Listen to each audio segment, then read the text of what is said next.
जम्मू कश्मीर में सरकार बनने के बाद उमर अब्दुल्ला की अपने वादों को पूरा करने की एक और बड़ी उम्मीद टूट गई है। केंद्र सरकार ने उमर सरकार के अनुरोध के बावजूद इस बार जम्मू कश्मीर को पिछले साल के मुकाबले कम बजट आवंटित किया है। ऐसे में अब उमर अब्दुल्ला के लिए उन सभी बड़े वादों को पूरा करना मुश्किल हो गया है जो उन्होंने चुनावी घोषणा पत्र में जनता से किए थे।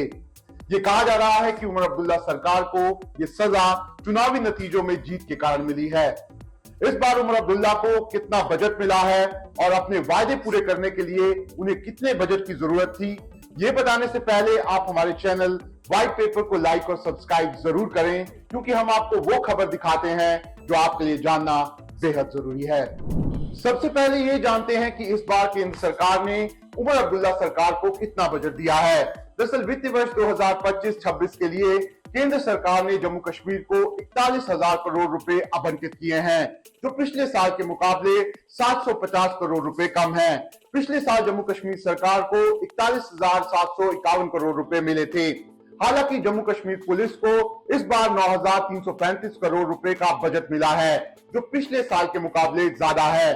पिछले साल पुलिस विभाग को 8,665 करोड़ रुपए आवंटित किए गए थे।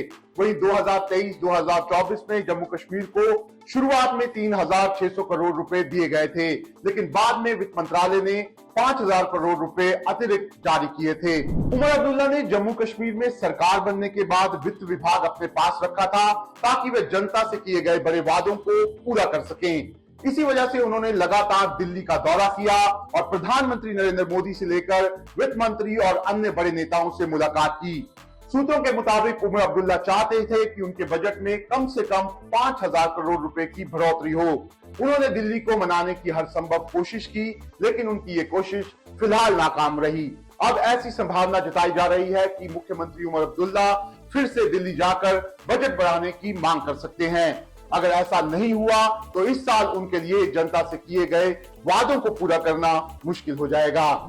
अब जानते हैं कि उमर अब्दुल्ला ने जम्मू कश्मीर की जनता से कौन कौन से बड़े वादे किए थे, जिनके पूरा होने का इंतजार जम्मू कश्मीर की जनता कर रही है। इनमें सबसे बड़ा वादा 200 यूनिट बिजली फ्री देने का था।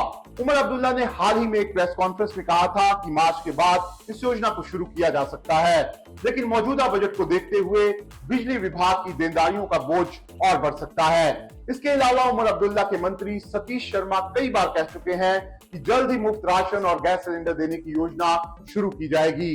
जनता इन सभी वादों के पूरा होने का इंतजार कर रही है। सबसे बड़ा मुद्दा 60,000 से अधिक डेली वेजरों को स्थायी करने का है, जिसे मौजूदा बजट में पूरा करना मुश्किल दिख रहा है।